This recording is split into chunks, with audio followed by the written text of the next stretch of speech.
All right, so you want to deep dive into censorship in Russia, huh? Well, you've come to the right place because you've given us this Wikipedia article on the history of censorship in Russia. And let me tell you, it covers it all. Media, the internet, arts, literature, you name it. So let's jump right in and see what we've got. It's a wild ride, that's for sure. And the thing is, this whole censorship thing in Russia, it's not just a modern day thing, you know?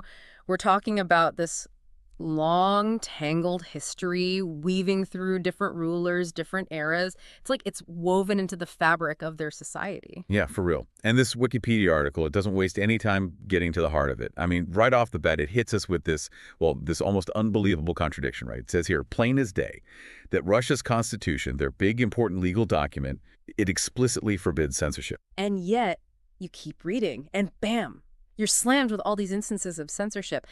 And we're not talking about rumors here, we're talking about cases acknowledged by Russian courts.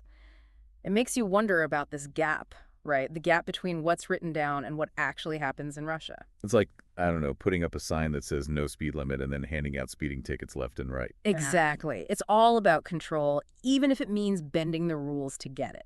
And speaking of bending the rules, the way Russia actually defines censorship, it's a trip in itself. It's not always about, complete and total bans. A lot of times it's this, sneaky coordination and prohibition of information.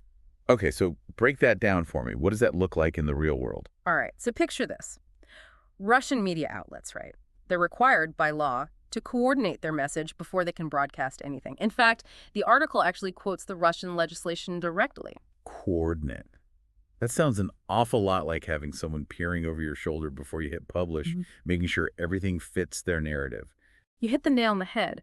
And if that wasn't enough, there's this whole other thing, something they call the stop list, which is basically a blacklist. If you're on it, you're barred from appearing on television. Yeah. Your voice silenced. So much for freedom of speech, right?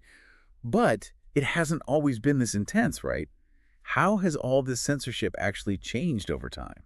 Well, that's where things get really interesting. See, this timeline laid out in the article, it shows a clear escalation after 2014. That's when things really shifted. So we're talking a noticeable increase in censorship across the board. Absolutely. In fact, journalist Alexander Nevzorov, he's quoted in the article, he described it as, and I quote, magical, violent, insane, and stupid in the highest degree. Well, there's a guy who tells it like it is. But seriously, what happened in 2014 that triggered this crackdown? Well, 2014, that was the year Russia went and annexed Crimea, right? Yeah. And that led to, well, a lot of international backlash, condemnation, sanctions. Looks like the Kremlin, their answer was to basically tighten the screws on information, try to control the narrative. Classic case of circling the wagons when you're feeling the pressure. But even then, you got to ask why. What's the motivation behind this whole need to control everything? Well, the article points to this 2015 article by Vladimir Medinsky, who was the Minister of Culture at the time. The title itself is a doozy. Who does not feed his culture will go to feed the foreign army. Whoa, hold on. That sounds like something straight out of, a propaganda film. Bold. Aggressive. Exactly. And in the article, Medinsky, he basically argues that the state, they have to control the narrative. They frame it as promoting conservative values. But, you can see how easily that kind of justification, it can be twisted, right? It used to silence anyone who disagrees. So it's all about protecting a very specific set of values, even if it means sacrificing freedom of expression in the process. But this control, this whole shaping the narrative thing, it's not just about news, is it? It bleeds into the arts too, doesn't it? You're absolutely right. Unfortunately, no form of expression is truly safe. The article, it actually quotes this film director, Andrei Zvyagintsev. He said, orderly officials castrate artistic creation, talking about the state of the arts in Russia. Oof, that's a powerful image. And a pretty depressing one, if you ask me. It really drives home the point, though, this feeling of being suffocated, of having your creativity stifled, The article even talks about how funding is used as a tool of control. You want to create something that challenges the status quo, something that pushes boundaries. Good luck getting any money from the government. So it's not just about silencing voices, it's about making sure those voices are never even heard in the first place. Creating this environment where anything even remotely offensive is, instantly targeted. But who decides what is offensive anyway? Ah, the million-dollar question. See, the article, it talks about this trend, this growing trend of censorship being justified by claiming offense to, get this, patriotism, spirituality, morality, these big, sweeping concepts. It's like playing a game where the rules are constantly changing, and you never know if you're about to break one. And that's exactly the point, isn't it? To create this atmosphere of like self-censorship where people are afraid to speak their minds, to create freely. The article even highlights this clash between, for example, Konstantin Raykin, who's very much against censorship, and Ramzan Kadyrov, who actually supports it, sees it as this way to protect, I don't know, this idea of Russian identity. It's a battle of ideologies, really, between those who see censorship as, a form of oppression and those who see it as a shield to protect a certain vision of Russia. Precisely. And it's not just some abstract debate either. It spills over into the real world. The article mentions a few incidents like public disruptions of the play, An Ideal Husband, and even, get this, the rock opera Jesus Christ Superstar. Wait, hold on. Jesus Christ Superstar? Seriously? Apparently, even the classics aren't safe from this scrutiny, this need to control every single aspect of public life. It really makes you wonder where they draw the line. It seems there is no line. And unfortunately, this trend of censorship, this desire to control the narrative, it isn't confined to the physical world. It extends to the digital realm as well, the internet. Which is ironic, right? Because the internet is supposed to be this space for free speech, for the open exchange of ideas. Exactly. But according to Freedom House, an organization that monitors internet freedom globally, Russia is categorized as having a not free internet. Not free. That sounds pretty diplomatic, considering everything we've just discussed. What does that actually mean for everyday Russians? It means facing a digital landscape where websites are routinely blocked, especially those dealing with LGBTQ+ issues, the conflict in Donbass, anything critical of the government. The article specifically mentions these examples as being particularly sensitive. So it's not just about controlling what Russians see and hear in traditional media. It's about restricting what information they can even access online, creating a digital iron curtain. Exactly. And this digital crackdown took a particularly dark turn after Russia's invasion of Ukraine in 2022. The article goes into detail about the escalation of censorship during that period. Things definitely seemed to shift after the invasion. There was a palpable sense of fear, even from afar. There was, and with good reason. The article mentions the introduction of these incredibly broad fake news laws, which have had a chilling effect on journalists. We're talking thousands prosecuted for simply doing their job, for reporting on the war or expressing dissent. Prosecuted for fake news. It sounds terrifyingly vague. What exactly constitutes fake news in this context? That's the problem. It's incredibly subjective and open to interpretation, which gives the authorities a lot of leeway to target anyone they deem a threat. The article highlights the case of journalist Maria Ponomarenko, sentenced to 6 years for reporting on the Mariupol theater airstrike. 6 years? Just for reporting on an event? That's unthinkable. It really highlights how far the Russian government is willing to go to control the narrative around the war, to silence any dissenting voices, any information that challenges their version of events. And it's not just about imprisonment. It's about creating a climate of fear that extends beyond those directly targeted. Absolutely. The article points out that at least 1,000 journalists have fled Russia since the invasion began, choosing exile over imprisonment or silence. A mass exodus of journalistic talent, all because they dared to speak truth to power. What a loss for Russia, for a free press, for the world. It's a devastating loss. And it exposes the emptiness of Vladimir Putin's claims of respecting freedom of speech and the press. Because his words don't match the reality on the ground, do they? It's a classic case of a leader talking the talk but not walking the walk. Exactly. And what's even more concerning is that this current crackdown on freedom of expression is not an isolated incident. It's part of a much larger pattern in Russian history. Right, Russia has a long and complicated history with censorship, going back centuries. Exactly. The article concludes by zooming out and acknowledging this long legacy of censorship that has plagued Russia, particularly during the Soviet era. It's almost as if they're reverting to a playbook from their past, dusting off those old tactics of control and repression. But this time, they have new tools at their disposal, new technologies to help them achieve their goals. Exactly. And that's what makes the current situation in Russia so concerning. It's not just about the legacy of censorship, it's about how those tactics have been updated for the digital age, making them even more pervasive and difficult to combat. So we've talked about censorship in Russia broadly, but I'm curious to dive into how it plays out in specific areas. Let's start with television, which I imagine is tightly controlled. You're right to assume that. Television is a hugely influential medium in Russia. The article states that about 2/3 of Russians rely on television as their primary source of daily news. Wow, 2/3. That's a captive audience if I've ever heard of one. No wonder the government is so keen on controlling what's broadcast. Precisely. And the article provides some striking examples of how this censorship plays out. Take the case of Leonid Parfyonov, the television presenter. Didn't he use his acceptance speech for the Vladislav Listiev Prize to call out censorship on TV? He did. Back in 2010, he used that platform to criticize the lack of genuine debate on television, stating that criticizing high-ranking officials had become practically impossible. And did anything change after he spoke out? Not really. If anything, it seemed to embolden the censors.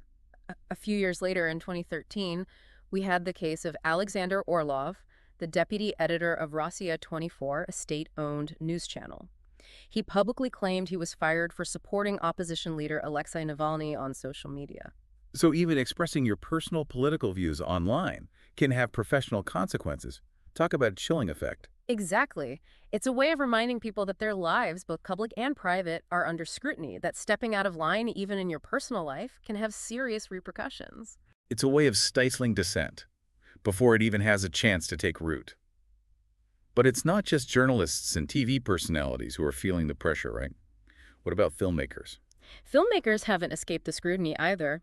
The article mentions the case of film director Nikolai Dostal and the censorship of his film The Disciplinary Battalion. I remember reading about that. Didn't he write an open letter protesting the cuts made to his film? He did. He wrote this scathing letter to the Director General of VGTRK, the state-owned broadcasting company, detailing the censorship his film had undergone. Words were cut, even from a prisoner's song, sex scenes were removed, all without his consent. It sounds like they were trying to sanitize his film, to remove anything they deemed too edgy or controversial. Exactly. And sadly, Dostal's experience is not unique. The article mentions another film director, Vladimir Mirsoev, who faced similar censorship when his movie, The Man Who Knew Everything, aired on Channel 2. It's like they're trying to, micromanage every little detail of the story, making sure nothing, and I mean nothing, disrupts their perfect little narrative. You said it. And this control, this deep-seated fear of anything that goes against the grain. It goes way beyond the screen. Look at the art world, for instance. It's become this battleground for freedom of expression. Yeah, when you think about art, you think about pushing boundaries, right? Challenging the norm. It's disheartening to hear that even art gets caught in the crosshairs in Russia. Oh, absolutely. The article, it brings up how these Orthodox activists, they've actually disrupted theatrical performances, especially ones that touch on, sensitive social or religious topics. Right, like that whole thing at the Anton Chekhov Art Theater with the play, what was it called? An Ideal Husband. Exactly. Orthodox activists, they stormed the stage in the middle of the performance, called it sacrilege. And then there was the whole Jesus Christ Superstar rock opera. That got slammed by religious groups, too. They thought it was, controversial. Hold on. A story about Jesus is controversial in Russia. You'd think that'd be a slam dunk. Right. It just goes to show you the kind of tension we're talking about, this clash between letting artists do their thing and this, this urge to protect certain values, even if those values are, totally up for interpretation, and this control, this need to, sanitize the arts. It's not just limited to what happens on stage either. Exhibitions, too. Yeah, like that whole controversy with the photographer, Jock Sturgis, right? His exhibition at the Lumiere Brothers Center in Moscow. Oh, yeah, his photos. Yeah. They documented life in a naturist community, and some people just found it way too out there. They vandalized the exhibition, defaced his photos, even, and I can't believe I'm saying this, sprayed them with urine. Talk about a direct attack on artistic freedom. It's just sad, to see art targeted like that. It feels like they're attacking creativity itself, like the whole idea of pushing boundaries and challenging the status quo. And that brings us to what might be the most, the most insidious, far-reaching type of censorship in this day and age, the 21st century. Internet censorship, controlling information in the digital world. The internet, right. This huge, vast digital space. It was supposed to be the ultimate platform for free speech, and now even that's under threat. It's the unfortunate truth, at least in Russia. Before 2009, the article says the internet there was, I guess you could say, relatively free. But then more people got access, and the government, they started to see the potential for people disagreeing, pushing back. So they started putting measures in place to control the flow of information. Give them an inch, and they take a mile. Uh-huh. Or in this case, give them internet access, and they try to control it. Exactly. The article, it talks about how these state-controlled internet providers, like Rostelecom, they started blocking websites, especially ones that, in their eyes, were extremist. And they weren't exactly subtle about it. People tried to access these blocked sites, and bam, they got hit with these warnings, plain as day, saying the content had been blocked by the authorities. No room for doubt. It's like something out of 1984, Big Brother, always watching, always controlling. It gets worse. In 2017, the Duma, they passed this law, basically banned anonymizing proxies, Tor, VPNs, all the tools that let people use the internet anonymously. It's like they stripped away any illusion of online privacy for Russians. So not only are they controlling what Russians can see, they're watching what they do online, making sure they know who's looking at what. Not exactly a glowing endorsement of digital freedom. Not even close. And then, well, things went even further downhill after the Ukraine invasion. The article talks about Roskomnadzor, that's the Russian agency in charge of, well, media censorship. They even threatened to block access to, get this, the Russian Wikipedia. Hold on, they wanted to block Wikipedia. Seriously, why? They had a problem with the article on, you guessed it, Russia's invasion of Ukraine, 2022. Claimed it was full of illegally distributed information. It threatened their narrative, their control. So even Wikipedia, something everyone uses and trusts, isn't safe. That's wild. And it didn't stop there. Since the invasion, Russian authorities have blocked or taken down, are you ready for this? Hundreds of thousands of websites. Independent news, opposition sites, social media, you name it. Anything that goes against their narrative. It's overwhelming when you really think about how much censorship is happening in Russia. It's like they're building a fortress around their citizens, both digitally and in terms of like what they're allowed to think, all to keep out anything that might challenge them. And that's why we're talking about this, right? It's not just some abstract concept. This directly impacts people's lives, how they access information, form opinions, express themselves. It's scary stuff. It's easy to feel helpless when you see this level of control.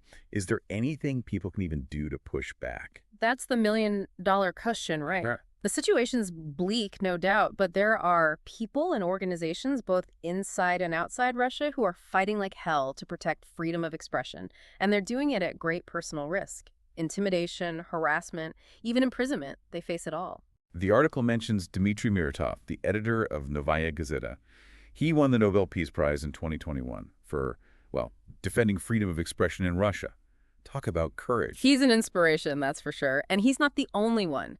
Journalists, artists, activists, everyday citizens, they're finding ways to make their voices heard, to challenge the official story, to keep that hope for freedom alive. It's inspiring. It's a good reminder that even in the toughest situations, when things seem impossible, that human spirit, that desire for truth and freedom, it finds a way. It really shows you the power of ideas, of believing that we can create a world that's more open, more transparent, more free. Well, this has been, without a doubt, a deep dive. Thanks for walking me through this. It's complicated and, frankly, pretty concerning stuff. Happy to do it. And to everyone listening, thanks for joining us. Remember, knowledge is power, and staying informed, that's the first step towards a better world. So until next time, stay curious.